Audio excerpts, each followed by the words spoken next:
Good morning, I'm Stephen Wessner, CEO of Predictive ROI. Thanks for coming back for this week's video. And this week I want to talk strategy. I want to talk about elevating the view, your strategic view within your business. So what do I mean by that? I think it's very common for us as business owners to get bogged down in the myriad of the day-to-day, the practical, tactical, the stuff, the blocking and tackling, whatever metaphor you want to use. As Stephen Covey said, is doing all of the other things in the other quadrants except for quadrant 2. It is really easy for us to get bogged down into that.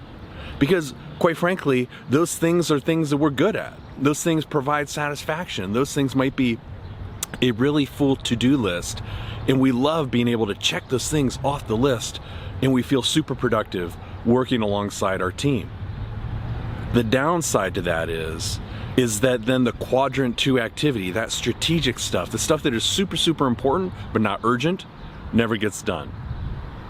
So I'm encouraging you to take a little bit of time this week or next week and really elevate your view, your strategic view within your business. So how do you go about doing that? Well, one way that you might want to consider doing that is changing your surroundings. So every year, one of the special places for me, for my family, happens to be Rapid City, South Dakota, which is where I'm at right now. So I tend to come back just about every year. I lived here for 4 years when I was stationed here at Ellsworth Air Force Base just outside of Rapid City. That's where my wife and I met. I'm standing in Canyon Lake Park. This is where my wife Christine and I, we would spend a lot of walks, a lot of dates, all that type of stuff when we were dating, and then even when we were married too, because we love this park. And so now I've come here to do some business planning. I'm here with my family, but I'm also taking the early morning opportunities to do some business planning. Why? Because this place, this park in Rapid City in general, in the Black Hills, has a very deeply emotional connection for me. There's a lot of things that happened here for me back, almost 30 years ago, but I still remember those emotional connections today.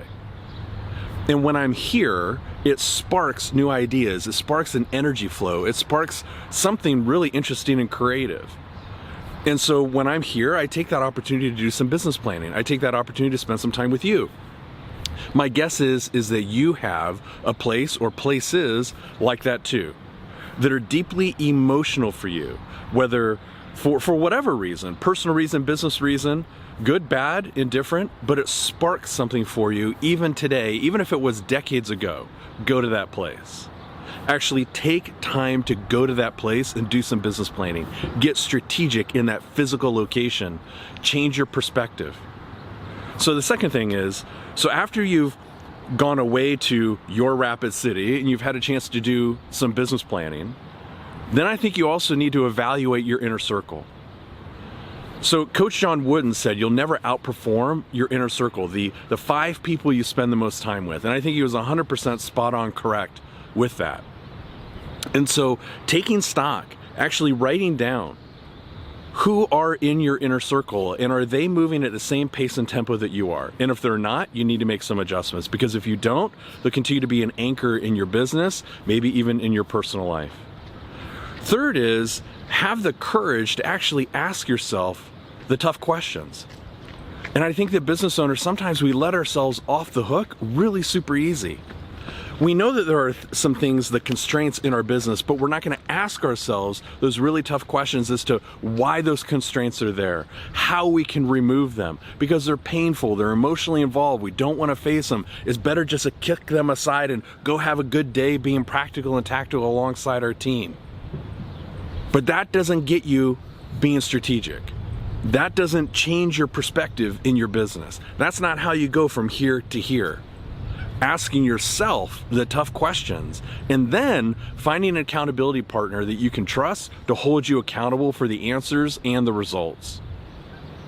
And then lastly, it's realizing that this just takes time. I talk with business owners every single day. And oftentimes it's about results, return on investment, of course, great conversation, but when? When is it going to happen? And not that a 12-month, 24-month, 36-month timeline is not realistic. Of course it is. But I get really concerned when a business owner says, can I start monetizing my content in the next 60 to 90 days? Because oftentimes the answer is no. So no matter what business you're in, realizing that if you're committing to be strategic, that also means you're committing to be long-term, that you're in it for the long term. That means stepping up and being a better leader for your team, asking yourself the tough questions, changing your perspective and getting more strategic. That takes time. This is not an overnight thing. So give yourself the grace in realizing that this takes time, and then also give yourself the commitment to double down and do the hard work that is going to be necessary to move your business onward to that next level. I hope that this is helpful. If it was, please subscribe to our YouTube channel. Click the little subscribe button below. Click the little bell icon next to it. That way you'll get a notification every Thursday when we air a new video. And please give me your comments and questions in the comment fields below. We always want your feedback. That's what helps us get better each and every week. Until next week, double down and onward with gusto.